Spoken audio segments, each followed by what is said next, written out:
الصلاة والسلام عليك يا نبي الله وعلى آلك وأصحابك يا نور الله صلی اللہ تعالی علیہ وآلہ وسلم۔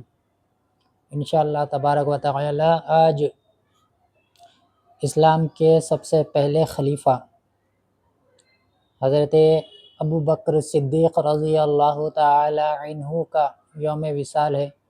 اسی نسبت سے انشاءاللہ تبارک و تعالی حضرت ابو بکر صدیق رضی اللہ تعالی عنہ کی فضیلت پر مشتمل قرآن کی آیتیں، احادیث مبارکہ اور صحابہ اکرام کے اقوال مختصراً پیش کرنے کی کوشش کروں گا۔ تو آئیے انشاءاللہ بیان کا آغاز کریں گے۔ سب سے پہلے صحابی کا معنی کیا ہے؟ صحابی کسے کہتے ہیں؟ تو دیکھیے، صحابی کا لغوی معنی ہے ساتھی کے، اور شرعی معنی ہے جو نبی کریم صلی اللہ علیہ وسلم کو ایمان کی حالت میں ہوش کے ساتھ آپ کی زیارت کرے یا ایک لمحے کے لیے آپ کی صحبت پالے اور ایمان ہی پر اس کا وصال ہو، تو ایسے خوش نصیب کو صحابی کہا جاتا ہے۔ تو حضرت ابو بکر صدیق رضی اللہ تعالی عنہ اسلام کے سب سے پہلے خلیفہ ہیں، جن کے بارے میں اللہ کے نبی صلی اللہ علیہ وسلم کی حدیث مبارکہ ہے۔ آپ فرماتے ہیں صلی اللہ علیہ وسلم، افضل البشر بعد الانبیاء بالتحقیق حضرت ابو بکر صدیق رضی اللہ تعالی عنہ۔ علماء اہل سنت کا اس امر پر اجماع اور اتفاق ہے کہ رسول اللہ صلی اللہ علیہ وسلم کے بعد حضرت ابو بکر صدیق رضی اللہ تعالی عنہ، ان کے بعد حضرت عمر رضی اللہ تعالی عنہ، پھر حضرت عثمان غنی رضی اللہ تعالی عنہ، پھر اس کے بعد حضرت علی رضی اللہ تعالی عنہ، ان کے بعد عشرہ مبشرہ کے دیگر حضرات رضی اللہ تعالی عنہم، پھر اصحاب بدر رضی اللہ تعالی عنہم، پھر باقی اصحاب احد رضی اللہ تعالی عنہم، ان کے بعد بیت رضوان والے اصحاب رضی اللہ تعالی عنہم، اور ان کے بعد دیگر اصحاب رسول صلی اللہ تعالی علیہ وآلہ وسلم تمام لوگوں سے افضل ہیں۔ حضرت ابو بکر رضی اللہ تعالی عنہ کو سب سے پہلے اسلام لانے کا شرف حاصل ہے۔ جو اسلام میں سب سے پہلے، جو مردوں میں سب سے پہلے جو ایمان لائے، وہ ذات مبارکہ حضرت ابو بکر صدیق رضی اللہ تعالی عنہ ہے۔ بعض کے نزدیک حضرت علی سب سے پہلے ایمان لائے۔ امام اعظم ابو حنیفہ رضی اللہ تعالی عنہ نے اس طرح کے مختلف اقوال میں یوں تطبیق کی ہے کہ مردوں میں سیدنا ابو بکر صدیق رضی اللہ تعالی عنہ، عورتوں میں حضرت خدیجہ رضی اللہ تعالی عنہا، اور بچوں میں سیدنا علی رضی اللہ تعالی عنہ کو سب سے پہلے ایمان لانے کا اعزاز حاصل ہے۔ تمام علماء کا اس پر اتفاق ہے کہ سیدنا ابو بکر صدیق رضی اللہ تعالی عنہ قبول اسلام کے بعد سے آقا و مولا صلی اللہ تعالی علیہ وآلہ وسلم کے وصال مبارک تک ہمیشہ سفر و حضر میں آپ کے رفیق رہے، بجز اس کے کہ نبی کریم صلی اللہ تعالی علیہ وآلہ وسلم کے حکم یا اجازت سے آپ کے ساتھ نہ رہ سکے ہوں۔ آپ تمام صحابہ اکرام میں سب سے زیادہ سخی تھے، یعنی سخاوت کرنے والے، مال اللہ کی راہ میں خرچ کرنے والے۔ آپ نے کثیر مال خرچ کر کے کئی مسلمان غلام آزاد کرائے، سبحان اللہ۔ ایک موقع پر سرکار دو عالم صلی اللہ تعالی علیہ وآلہ وسلم نے فرمایا، ابو بکر کے مال نے مجھے جتنا نفع دیا اتنا کسی کے مال نے نہیں دیا۔ اس پر حضرت ابو بکر رضی اللہ تعالی عنہ نے روتے ہوئے عرض کی، میرے آقا صلی اللہ تعالی علیہ وآلہ وسلم، میں اور میرا مال سب آپ ہی کا ہے، سبحان اللہ۔ حضرت ابو بکر صدیق رضی اللہ تعالی عنہ نے کیا کہا؟ نبی صلی اللہ علیہ وسلم نے جب فرمایا، ابو بکر کے مال نے جتنا مجھے نفع دیا اتنا کسی کے مال نے نفع نہیں دیا۔ تو آپ رونے لگے، یہ نبی صلی اللہ علیہ وسلم سے یہ مبارک کلمات سن کر آپ رونے لگے اور فرمانے لگے یا رسول اللہ صلی اللہ علیہ وسلم میں بھی آپ کا اور میرا مال بھی آپ کا۔ سبحان اللہ۔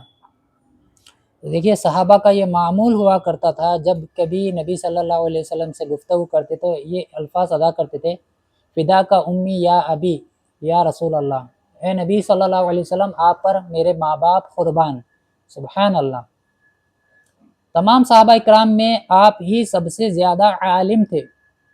جتنے بھی صحابہ ہوئے نبی صلی اللہ علیہ وسلم کے، جن کو صحابیت کا شرف حاصل ہے، ان میں سب سے بڑے عالم حضرت ابو بکر صدیق رضی اللہ تعالی عنہ ہے۔ آپ سے 142 احادیث مروی ہیں، حالانکہ آپ کو بکثرت احادیث یاد تھیں۔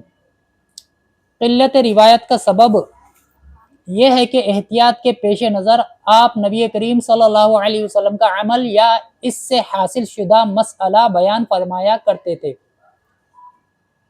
آپ سب سے زیادہ قرآن اور دینی احکام جاننے والے تھے، اسی لیے رسول کریم صلی اللہ علیہ وسلم نے آپ کو نمازوں کا امام بنایا تھا۔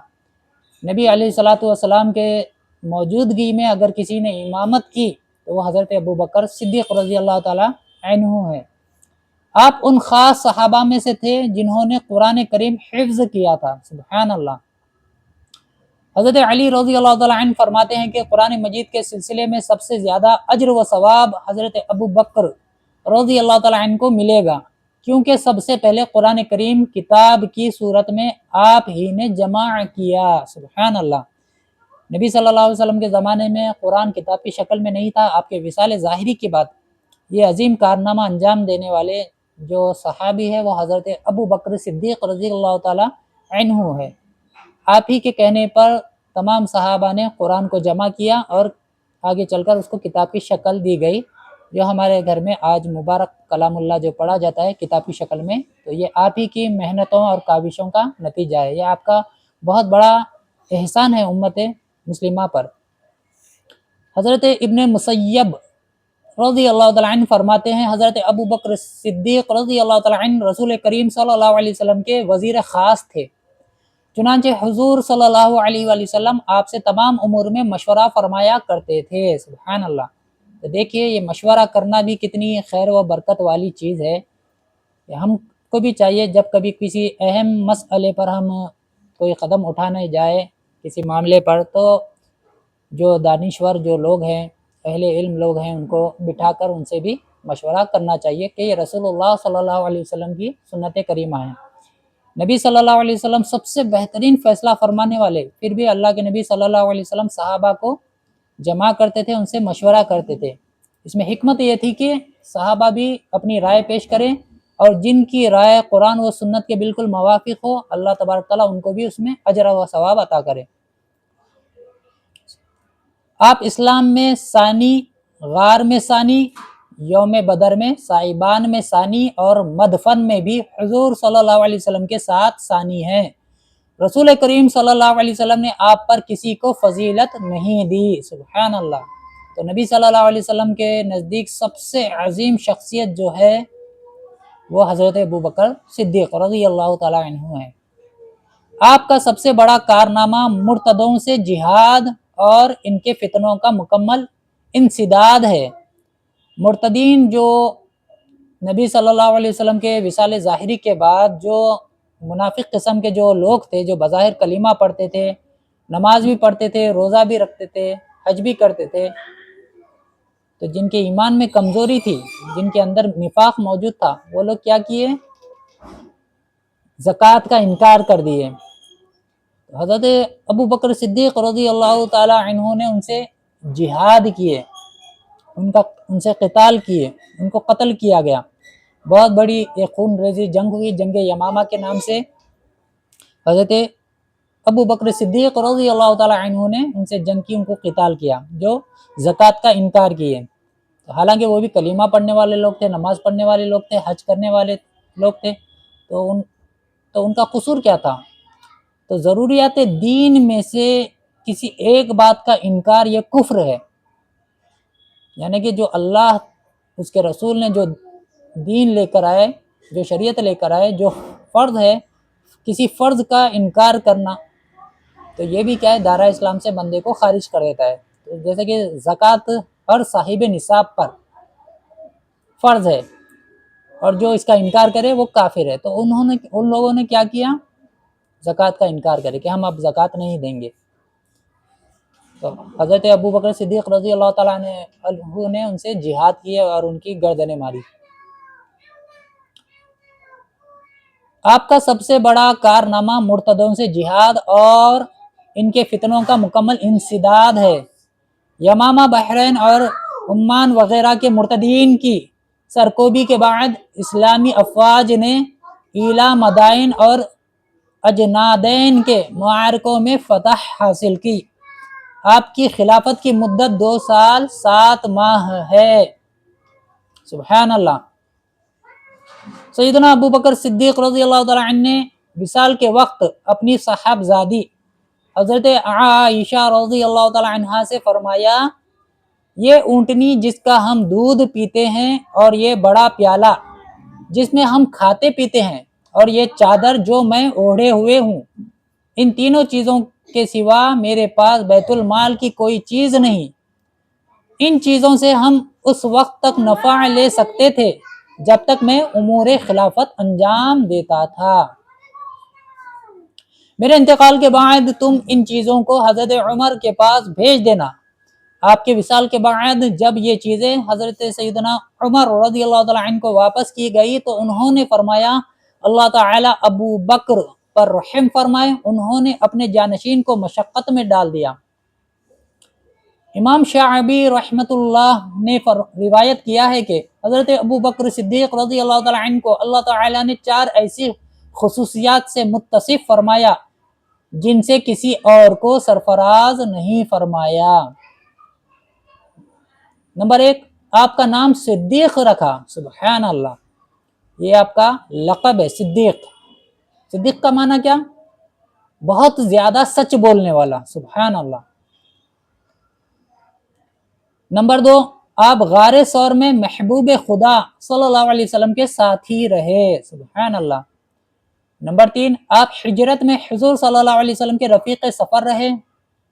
نمبر 4، حضور صلی اللہ علیہ وسلم نے اپنی حیات مبارکہ میں ہی آپ کو صحابہ کی نمازوں کا امام بنا دیا۔ سبحان اللہ۔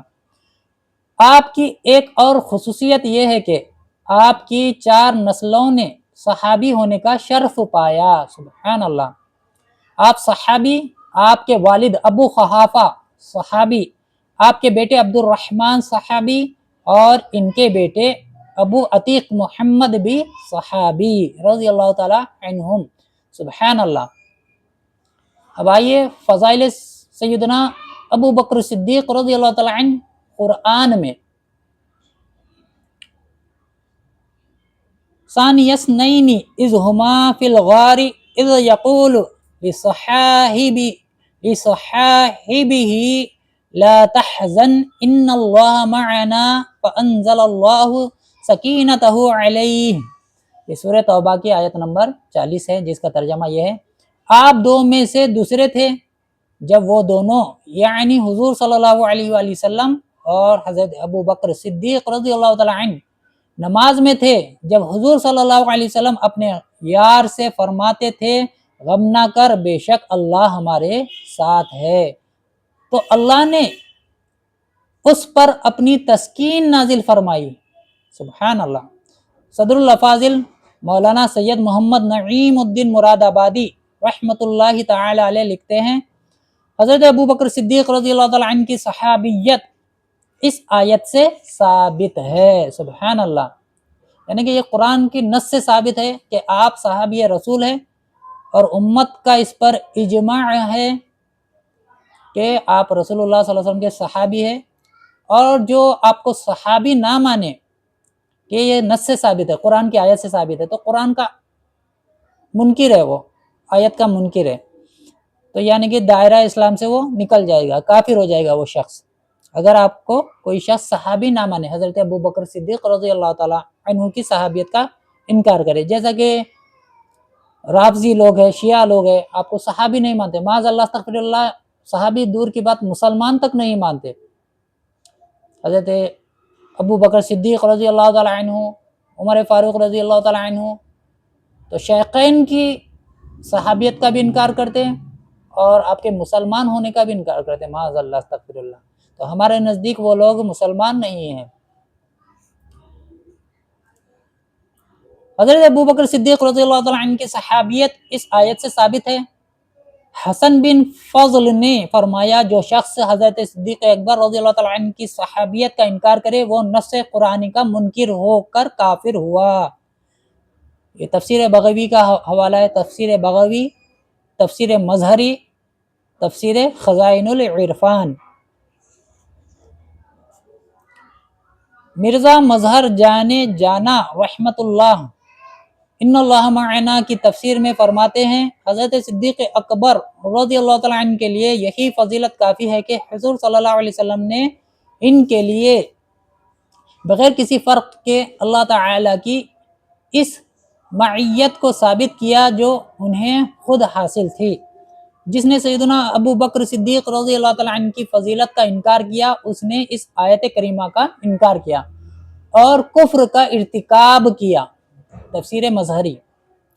سکینتہ علیہ کی تفسیر میں حضرت عبداللہ بن عباس رضی اللہ تعالیٰ عنہ فرماتے ہیں کہ یہ تسکین حضرت ابو بکر صدیق رضی اللہ تعالیٰ عنہ پر نازل ہوئی کیونکہ نبی کریم صلی اللہ علیہ وسلم کے ساتھ تو سکینت ہمیشہ ہی رہی تھی. سبحان اللہ. ابن عساکر رحمۃ اللہ نے روایت کیا ہے کہ رسول اللہ صلی اللہ ابن عساکر رحمۃ اللہ نے روایت کیا ہے کہ اللہ تعالیٰ نے رسول کریم صلی اللہ تعالیٰ علیہ وسلم کے سلسلے میں حضرت ابو بکر صدیق رضی اللہ تعالیٰ عنہ کے سوا تمام مسلمانوں پر عتاب فرمایا ہے جیسا کہ مذکور بالا آیت کریمہ کے آغاز میں ہے. الا تنصروه فقد نصرہ اللہ اذ اخرجہ الذین کفروا. سورہ توبہ کی آیت نمبر 40 جس کا ترجمہ یہ ہے اگر تم محبوب صلی اللہ علیہ وسلم کی مدد نہ کرو تو بے شک اللہ نے ان کی مدد فرمائی جب کافروں کی شرارت سے انہیں باہر تشریف لے جانا ہوا ہجرت کے لیے. امام جلال الدین سیوطی رحمۃ اللہ فرماتے ہیں یہ آیت اس دعوے کی دلیل ہے کہ رب تعالی نے سیدنا ابو بکر صدیق رضی اللہ تعالیٰ عنہ کو اس عتاب سے مستثنی فرمایا ہے. سبحان اللہ. حضرت انس رضی اللہ تعالیٰ عنہ سے روایت ہے کہ جب آیت ان اللہ و ملائکتہ یصلون علی النبی نازل ہوئی تو حضرت ابو بکر صدیق رضی اللہ تعالیٰ عنہ نے عرض کی یا رسول اللہ صلی اللہ تعالیٰ علیہ وآلہ وسلم اللہ تعالیٰ جو فضل و شرف بھی آپ کو عطا فرماتا ہے تو ہم نیاز مندوں کو بھی آپ کے طفیل میں نوازتا ہے. اسی وقت اللہ تعالیٰ نے یہ آیت نازل فرمائی هو الذی یصلی علیکم وملائکتہ لیخرجکم من الظلمات الی النور وکان بالمؤمنین رحیما. سورہ احزاب کی آیت نمبر 43 ہے جس کا ترجمہ یہ ہے وہی ہے کہ درود بھیجتا ہے تم پر وہ اور اس کے فرشتے کہ تمہیں اندھیریوں سے اجالے کی طرف نکالے اور وہ مسلمانوں پر مہربان ہے. سبحان اللہ. والذی جاء بالصدق وصدق به اولئک هم المتقون. سورہ زمر کی آیت نمبر 33 ہے جس کا ترجمہ یہ ہے اور وہ جو یہ سچ لے کر تشریف لائے اور وہ جنہوں نے ان کی تصدیق کی یعنی ان پر ایمان لائے رسول اللہ صلی اللہ علیہ وسلم پر یہی ڈر والے ہیں. سبحان اللہ. بزار و ابن عساکر رحمہم اللہ نے اس آیت کی شان نزول کے متعلق روایت کی ہے کہ ایک مرتبہ حضرت علی رضی اللہ تعالیٰ عنہ نے اس طرح ارشاد فرمایا قسم ہے اس رب کی جس نے حضرت محمد صلی اللہ علیہ وسلم کو رسول بنا کر بھیجا اور حضرت ابو بکر صدیق رضی اللہ تعالیٰ عنہ سے اس رسالت کی تصدیق کرائی اس پر یہ آیت نازل ہوئی. حضرت علی رضی اللہ تعالیٰ عنہ سے مروی ہے کہ حق لے کر آنے والے سے مراد رسول کریم صلی اللہ علیہ وآلہ وسلم اور تصدیق کرنے والے سے مراد حضرت ابو بکر صدیق رضی اللہ تعالی عنہ ہے۔ سبحان اللہ۔ حضرت ابو ہریرہ رضی اللہ تعالی عنہ سے بھی یہی مروی ہے۔ تفسیر کبیر، تفسیر مظہری، شیعہ مذہب کے مستند تفسیر مجمع البیان میں بھی یہی تفسیر منقول ہے۔ وَلِمَنْ خَافَ مَقَامَ رَبِّهِ جنتان، سورہ رحمان، جس کا ترجمہ یہ ہے اور جو اپنے رب کے حضور کھڑے ہونے سے ڈرے اس کے لیے 2 جنتیں ہیں۔ ابن ابی حاتم رحمۃ اللہ نے روایت کی ہے کہ یہ آیت حضرت ابو بکر صدیق رضی اللہ تعالیٰ عنہ کے حق میں نازل ہوئی۔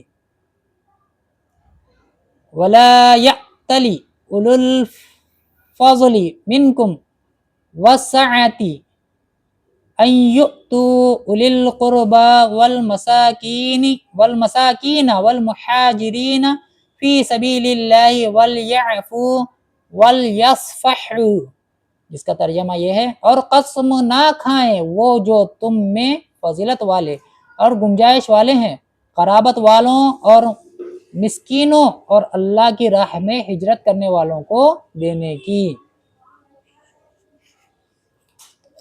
اور چاہیے کہ معاف کرے اور درگزر کریں۔ یہ آیت حضرت صدیق اکبر رضی اللہ تعالیٰ عنہ کے حق میں نازل ہوئی جب آپ نے ام المؤمنین سیدہ عائشہ رضی اللہ تعالیٰ عنہ پر تہمت لگانے والوں کے ساتھ موافقت کرنے پر اپنے خالہ زاد بھائی مصطح رضی اللہ تعالیٰ عنہ کی مالی مدد نہ کرنے کی قسم کھائی، جو بہت نادر وہ مسکین بدری صحابی تھے۔ آپ نے اس آیت کے نزول پر اپنی قسم کا کفارہ دیا اور ان کی مالی مدد جاری فرمائی۔ صدر الافاضل رقم طراز ہیں۔ اس آیت سے حضرت صدیق اکبر رضی اللہ تعالیٰ عنہ کی فضیلت ثابت ہوئی۔ اس سے آپ کی علو شان و مرتبیت ظاہر ہوئی کہ اللہ تعالیٰ نے آپ کو ابو الفضل فضیلت والا فرمایا۔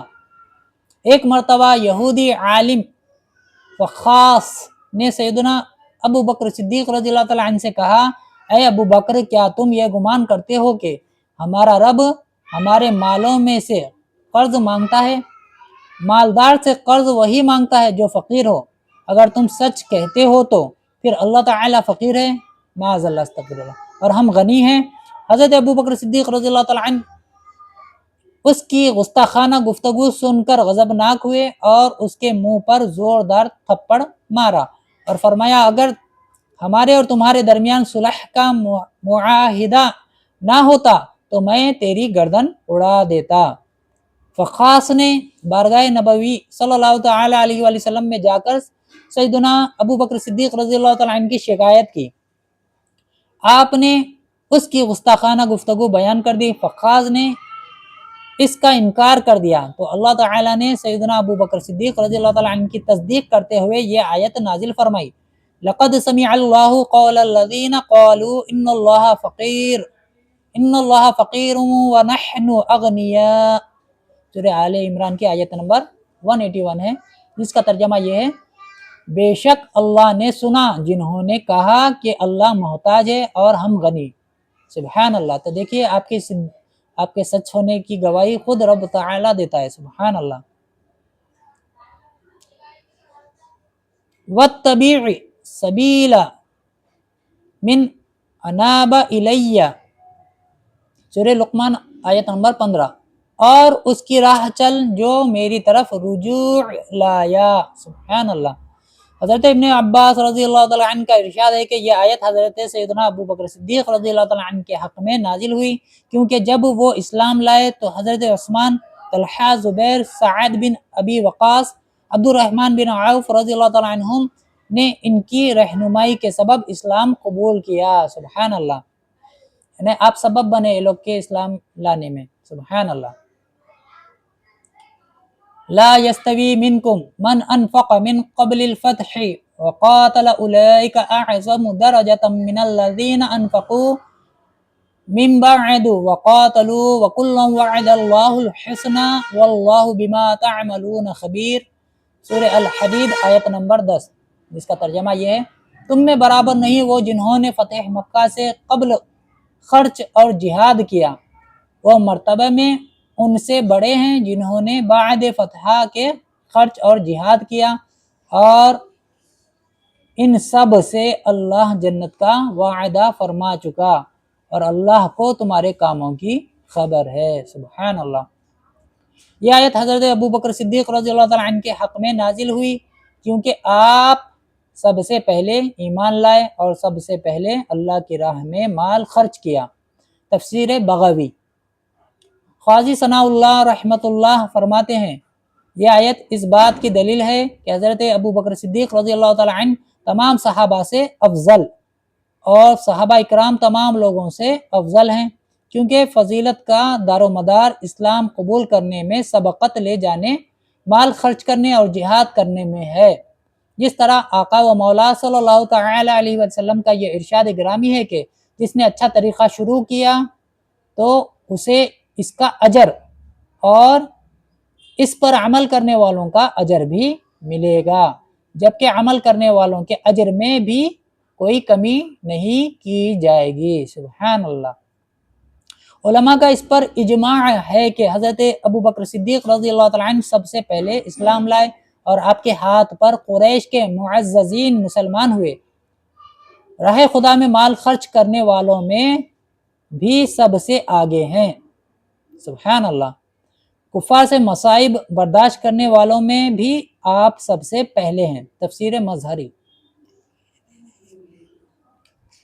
وَسَيُجَنَّبُهَا الْأَتْقَى الَّذِي يُؤْتِي مَالَهُ يَتَزَكَّى وَمَا لِأَحَدٍ عِندَهُ مِن نِّعْمَةٍ تُجْزَى إِلَّا ابْتِغَاءَ وَجْهِ رَبِّهِ الْأَعْلَى وَلَسَوْفَ يَرْضَى، جس کا ترجمہ یہ ہے اور اس جہنم سے بہت دور رکھا جائے گا جو سب سے بڑا پرہیزگار، جو اپنا مال دیتا ہے کہ ستھرا ہو اور کسی کا اس پر کچھ احسان نہیں جس کا بدلہ دیا جائے، صرف اپنے رب کی رضا چاہتا ہے جو سب سے بلند ہے، اور بے شک قریب ہے کہ وہ اپنے رب سے راضی ہوگا۔ سبحان اللہ۔ اکثر مفسرین کا اتفاق ہے یہ آیت مبارکہ حضرت ابو بکر صدیق رضی اللہ تعالیٰ عنہ کی شان میں نازل ہوئیں۔ تفسیر قرطبی، تفسیر کبیر، تفسیر ابن کثیر، تفسیر مظہری۔ ابن ابی حاتم رحمۃ اللہ نے حضرت عروہ رضی اللہ تعالیٰ عنہ سے روایت کی ہے کہ حضرت ابو بکر صدیق رضی اللہ تعالیٰ عنہ 7 غلاموں کو اسلام کی خاطر آزاد کیا۔ سبحان اللہ، اپنا مال دے کر۔ سبحان اللہ۔ اس پر یہ آیت نازل ہوئی۔ صدر الافاضل رحمۃ اللہ رقم طراز ہیں کہ جب حضرت صدیق اکبر رضی اللہ تعالیٰ عنہ نے حضرت بلال رضی اللہ تعالیٰ عنہ کو بہت گراں قیمت پر خرید کر آزاد کیا تو کفار کو حیرت ہوئی اور انہوں نے کہا بلال کا ان پر کوئی احسان ہوگا جو انہوں نے اتنی قیمت دے کر خریدا اور آزاد کیا۔ اس پر یہ آیت نازل ہوئی اور ظاہر فرما دیا کہ حضرت ابو بکر صدیق رضی اللہ تعالیٰ عنہ کا یہ فعل محض اللہ تعالیٰ کی رضا کے لیے ہے، کسی کے احسان کا بدلہ نہیں۔ سبحان اللہ۔ تفسیر خزائن العرفان، قاضی ثناء اللہ پانی پتی رحمۃ اللہ آخری آیت کی تفسیر میں لکھتے ہیں یہ آیت حضرت ابو بکر صدیق رضی اللہ تعالیٰ عنہ کے حق میں اس طرح ہے کہ جس طرح حضور صلی اللہ علیہ وسلم کے حق میں یہ آیت ہے، وَلَسَوْفَ يُعْطِيكَ رَبُّكَ فَتَرْضَىٰ، اور بے شک قریب ہے کہ تمہارا رب تمہیں اتنا دے گا کہ تم راضی ہو جاؤ گے۔ سبحان اللہ۔ صلی اللہ تعالی علی محمد صلی اللہ علیہ وآلہ وسلم۔ یہ قرآنی آیتیں تھیں جس میں حضرت ابو بکر صدیق رضی اللہ تعالیٰ عنہ کے فضائل و مناقب بیان کیے گئے۔ تو انشاءاللہ تبارک و تعالی یہ پہلا پارٹ تھا شان صدیق اکبر رضی اللہ تعالیٰ عنہ کی سیرت پر۔ تو انشاءاللہ تبارک و تعالی اس کا دوسرا پارٹ بھی میں جو آپ کے فضائل آئے ہیں احادیث مبارکہ اور صحابہ اکرام کے اقوال آپ کے شان میں، حضرت عمر رضی اللہ تعالیٰ عنہ کے اقوال، حضرت علی رضی اللہ تعالیٰ عنہ کے اقوال، حضرت عثمان غنی رضی اللہ تعالیٰ عنہ کے اقوال، دیگر صحابہ کے اقوال جو آپ کے شان میں آئے ہیں، انشاءاللہ اس کو بیان کرنے کی کوشش کریں گے نیکسٹ پارٹ میں، دوسرے پارٹ میں۔ تو ہمارا اسلامک چینل ہے، میرا اسلامک چینل جو آپ دیکھ رہے ہیں محمد غوث رضا آفیشیل کے نام سے خالص اسلامک چینل ہے۔ تو اللہ کی رضا کے لیے میں نے یہ چینل بنایا ہے۔ تو قرآن میں اللہ تبارک تعالیٰ سورہ مائدہ میں فرماتا ہے وَتَعَاوَنُوا عَلَى الْبِرِّ وَالتَّقْوَى وَلَا تَعَاوَنُوا عَلَى الْإِثْمِ وَالْعُدْوَانِ، نیکی اور پرہیزگاری کے کاموں میں ایک دوسرے کی مدد کرو، برائی اور زیادتی کے کام میں ایک دوسرے کی مدد نہ کرو۔ تو دیکھیے دین سیکھنا اور دین سکھانا، اس کو پھیلانا، یہ تمام کام نیکی کے کام ہیں۔ تو آپ بھی اس نیکی کے کام میں حصہ لیں، میرے اسلامک چینل کو سبسکرائب کریں۔ اگر انفارمیشن آپ کو اچھی لگی ہو تو آپ اپنے کمنٹ کا اظہار کریں کمنٹ میں آ کر، اور ویڈیو کو لائک بھی کریں اور اپنے دوست احباب میں اس کو شیئر بھی کریں۔ تو انشاءاللہ تبارک و تعالیٰ اس کا سیکنڈ پارٹ آپ ہی کی سیرت پر، احادیث مبارکہ میں جو آپ کے فضائل ہیں تو اس پر بیان ہوگا۔ اس وقت تک اجازت دیجیے۔ السلام علیکم ورحمۃ اللہ وبرکاتہ۔